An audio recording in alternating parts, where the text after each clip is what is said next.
Hey everybody, it's Parallax Abstraction, and this is Retro Flashback, showcasing gaming's roots for a new generation.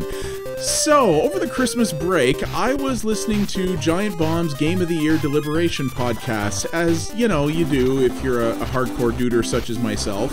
And in one of their conversations, kind of apropos of nothing, Vinny Caravella, who's one of my favorite personalities there, was talking about this old NES game that he really liked called Solar Jetman. And I was like, what the heck is that? That sounds kind of interesting, but I'd never heard of it before. So I decided to get my hands on it and check it out, and it's actually kind of cool and different for an NES game. So I wanted to show it off to you guys here, because, yeah, it's definitely kind of a unique experience for this system. So you may see here that the game lists itself as having been developed by Rare, but it was actually developed uncredited by a company called Zippo Games, which was a lesser-known UK game developer at the time that is no longer with us, that Rare actually contracted for this game. Rare's actually still around today, but they are kind of a shadow of their former selves, having been under the Microsoft boot for a while. But Rare was rather famous on the NES, and especially on home computers, for making a bunch of games that were a little different, a little off the wall, with kind of a weird sense of humor. And this is no exception. This is actually a game that, despite being developed for the NES, is something that would be more akin to a home computer, actually. It's something you'd see more on there, which I think is what makes it kind of unique and cool. So this is what I'm going to show you today. So the idea here is that you work for the Federation of Space Loonies. Yes, that's Rare's kooky sense of humor right there. And the idea is that you are trying to put together this thing called the Golden Warpship. I don't know why, but that's your goal here. And you travel to different planets, and you take your little weird egg-shaped probe ship here to try to navigate and find not only the pieces of the Golden Warpship, but upgrades for your own ship and the needed fuel to get off the planet, and you'll face a whole host of hazards, like a bunch of different enemies, and probably much more challenging than those even, is different planetary conditions, different gravity, and much more complicated environments and things like that. So it's very, very interesting. This is just the prologue world here. This is basically the tutorial level. And you're going to see here what makes this game interesting. So what's cool about it is that this game actually has a fairly rudimentary form of gravity and physics manipulation. So you may see here that you have two buttons in this game, right? You got your shoot, which is right there, and you got your thruster, which is this here. So as you can see, this is a little bit of Newtonian physics here. So I can get sort of going in a certain direction, and if I want to counter that, I've actually got to apply counter thrust. So I got to turn the other direction, hit the button, slow myself, and then get moving. And you have to do that all while balancing out the gravitational forces of the planets you're on, which actually is quite a bit varied depending on where you are, and it gets really challenging. Actually, this game can get pretty tough later. And so you see you're managing a couple of things here. So on the bottom, we got 2 meters there. You got your F, which is your fuel, which does slowly burn as you're moving around the planet. And if you bump your ship into something, as you can see, it also sort of represents your hit points. So I'm going to show you what happens here when you get blown up in a little bit, because this game has an interesting approach to how it handles lives as well. So you can see here, here's one of the things in the world. So how do you get this back to your ship? Well, very simple. You fly near it, and a tractor beam automatically engages. But, as you can see, now I have a whole bunch of extra weight on my ship, and in addition to that, as this thing swings around, it actually has its own inertia and momentum, which can greatly impact how effectively you can fly your ship, as you can see. So what you really need to do is be extra careful now when you're hauling this stuff around to make sure that it doesn't throw you off too much so that you can get it back to your ship. Some of the later levels, this gets really, really difficult to manage, and you got to be really careful with it, because stuff like that can happen. So you got to really pace yourself and get yourself back here. So your goal is to fly back to your sort of little dropship base here, where you can also fly back at any time to restock your fuel if you want, which is kind of nice. So if things are getting a little low, you can fly back and sort of refuel yourself. And as you can see, this was not a piece of the Golden Warpship, but it was a shield generator. So if I push down, aha, I have shields now, which is obviously very, very helpful. So what's the downside to that? Why would you ever want to turn that off? Well, very simple. Your tractor beam doesn't work whenever they're turned off. So You want to haul stuff back, you got to do it without shields. So you got to make sure to clear out all the imminent threats in the area before you can take off. You definitely want to watch that. So, I mentioned something about how this game handles lives that's kind of cool. Well, what is that? Well, I'm going to see here if I can get myself blowed up. Ah, which I just did. So you see there, the ship blew up, but my little dude makes it out. And this guy has a completely different set of mechanics to your ship. As you can see, he's actually much more nimble. He's much quicker, he can change direction much quicker, which is really helpful, but he has a couple of limitations. One, he obviously doesn't have a tractor beam, so he can't haul anything around, and secondly, while he can shoot very quickly, more quickly than your ship, he can only shoot to the left and right, as opposed to, you know, a 360-degree arc, which you can do with the other ship. So really your goal, if you get put into this state, is just to fly back to your home base, in which case you get yourself another ship, and off you go. And no harm, no foul. If you get killed when you're in your little astronaut form, then you lose a life entirely, and you have a limited number of lives. You obviously don't want to lose those. Though the game does have a password system for each planet. So as you move between planets, you can save your game, so you're not having to play the whole game over again if you run out of lives, which would just be cruel and unusual. So we're gonna finish picking stuff up here. So there are sort of static enemies in the environment, like this sort of turret thing here, but as you can see, there are these other enemies that sort of fly around and appear randomly. They, as I understand it, are basically infinite. I think they will keep coming indefinitely, so you've got to sort of deal with those as they come. Now, as you can see in the bottom right there, we also have a score. Now, you might think, oh god, is this another game that, you know, keeps score but doesn't keep high score? And what's the heck's the point of that? Well, you're right and you're not, and this is another, you know, interesting rare trait, a rarity, if you will, that they made use of that I really, really like as well, which is that your score is actually also your currency. So you'll see here when we complete this planet that in between missions, you actually have the option to buy upgrades for your ship, which you can use in other places. So you see there, I accidentally turned my shields on, and when you do that, when you turn your shields on, you lose your tractor beam ability if it's already engaged. So yeah, with your score, you can actually buy upgrades and other goodies for your ship that will make other missions easier to accomplish.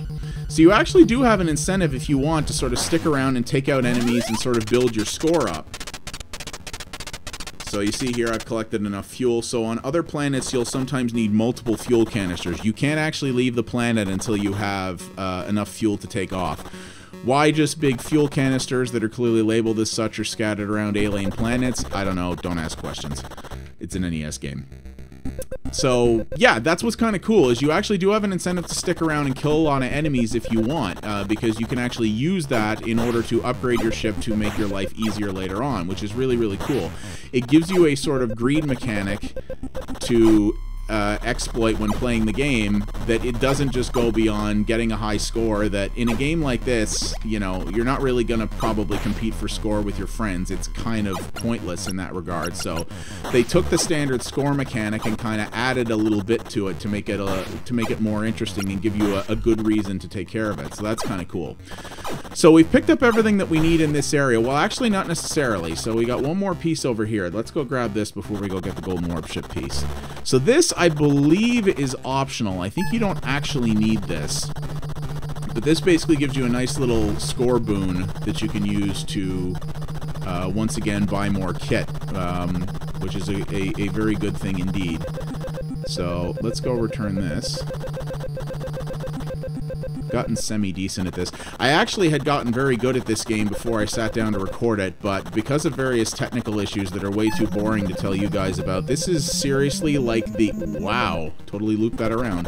This is like the 8th time I've tried to make this video, and it's been like a week since I last tried to record, so I've gotten a little bit rusty. You can get rusty with this game pretty quick. So this is definitely, there were lots of games like this actually on home computers. This little sort of gravity idea, sort of flying around like this, picking stuff up, rescuing guys, things like that was something you saw on home computers a lot, but very rarely on consoles. And I really don't remember seeing a lot of games like this on the NES before, and I think it's really cool that they made a game like this for the NES that's definitely very, breaks the mold from what you saw on that system a lot. Apparently it didn't do very well, which, yeah, I'm kind of surprised about that because I think it's cool. So the Golden Warpship is in here. So what the heck is this thing? Yeah, it's a crazy teleporter thing. I don't know why. Couldn't tell you why it's here. But here we are. So we're going to go in this area. We're going to take these guys out. And it gets weirder. So there's the Golden Warpship piece, which as you're going to see when we grab it here, is hella heavy. Very unwieldy. But how do we get it back? Well, see this other pulsing thing over here? Yeah, I don't know what it is either. Oh, jeez. See what I mean? This thing is real heavy. But yeah, see this pulsing thing over here? If I can get the thing in here. Nope. Shoot. You touch it to this thing. Okay, now the game's just trolling me. I can usually do this pretty easily. Hang on. Come on, you bugger. You can do it. You can do it. You can do it. Oh, come on.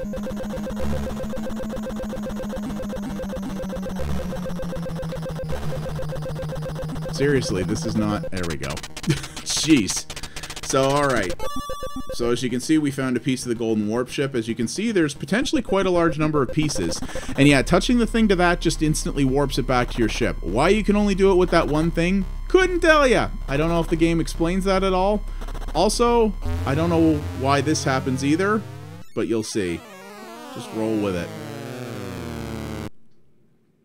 Cyberzone! Yeah, so this is a bonus stage. So your goal is to fly around and collect as many gems as possible within the 10-second time limit. I have never managed to complete this. Getting all 10 in here is actually really, really tough, but you still get a bonus for getting them.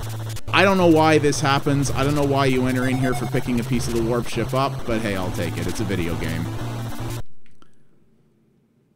There's the Federation of Space Loony, so you see I got 5 of them, and I got another 500 points for that. And I also get transported right up top of my escape pod.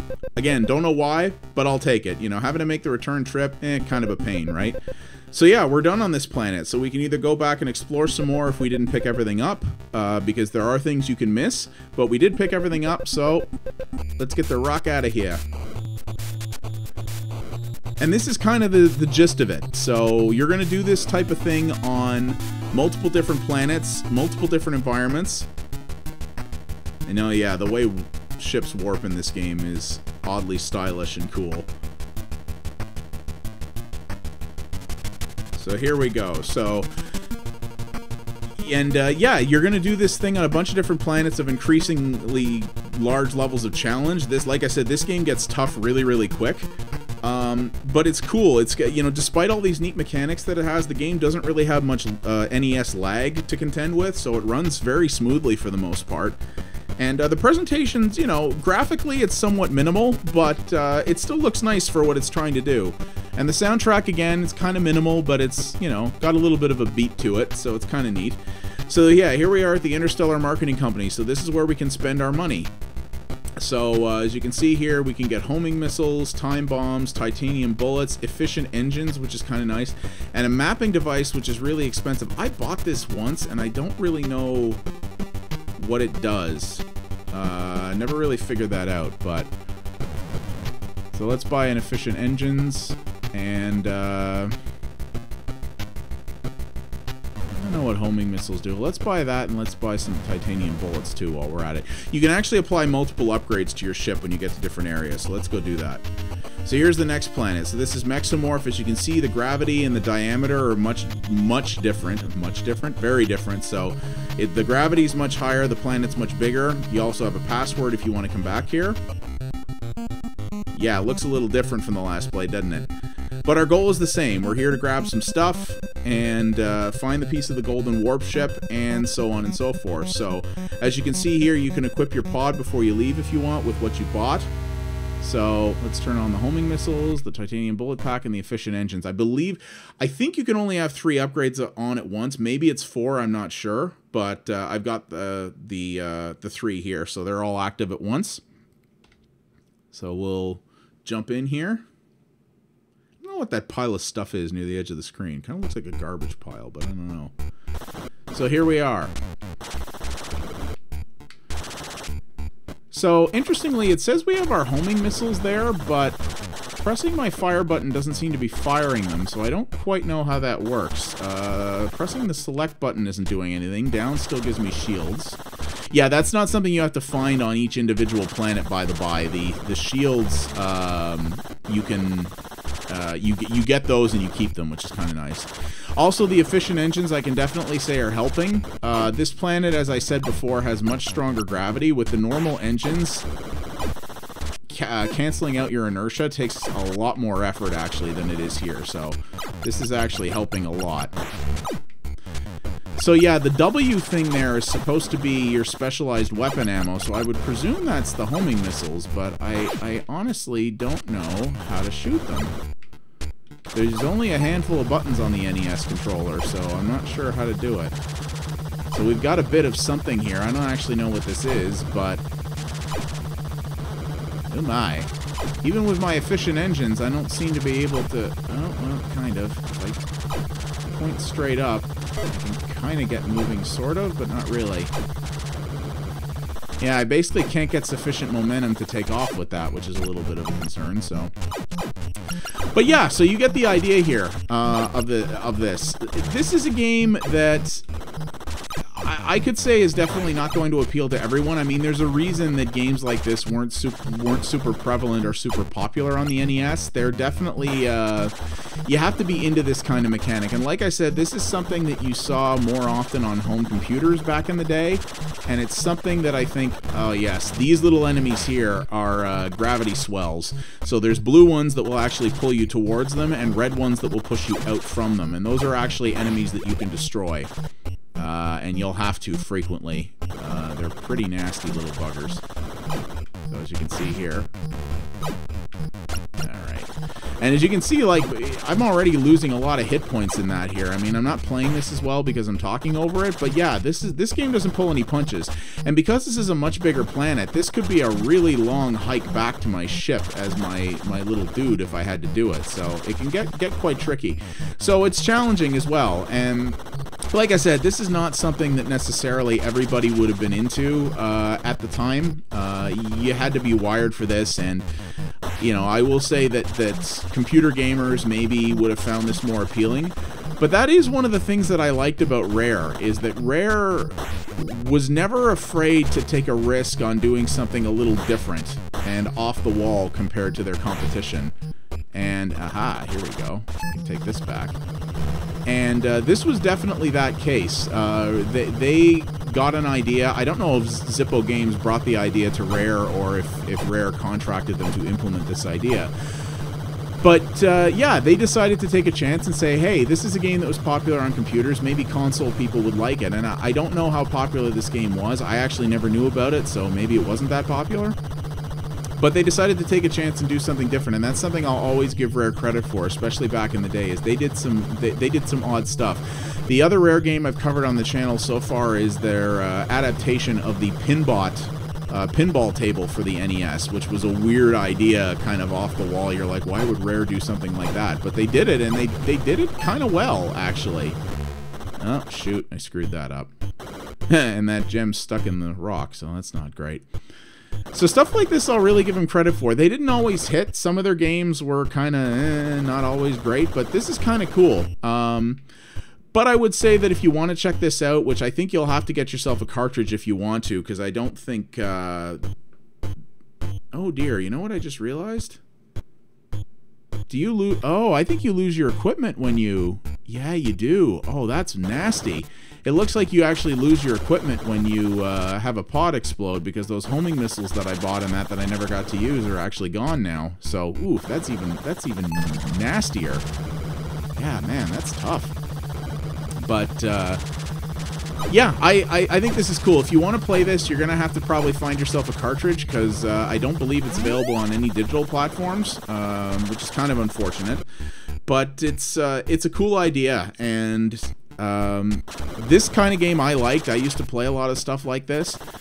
But if it doesn't look like your cup of tea, if it looks like something you'd be more frustrated with because the controls are, you know, not as razor precise as you would like, then yeah, it might not be for you. But if you like exploration stuff, if you like being able to take things at your own pace, since there's no time limit on any of these levels, and just sort of finding things and figuring out the best way through things to complete your quest, then I think you'll like this a lot. There's a lot of interesting stuff to be found here. But if you're the target audience, you'll really dig it. If you're not, maybe not so much.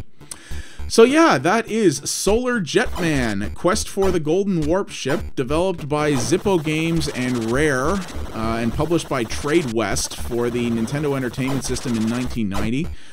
I personally really like it. Your mileage may vary. I think this one's definitely gonna be down to personal taste more than other games might be. But I think there's some really cool ideas here, and something you don't see very often on stuff like the NES. My name is Parallax Abstraction. Thank you very much for watching. If you liked what you saw, please consider liking the video and subscribing to the channel. It does help me out a great deal, and you'll get to see more stuff from me easily that way. And, well, I will see you guys next time. Take it easy, y'all.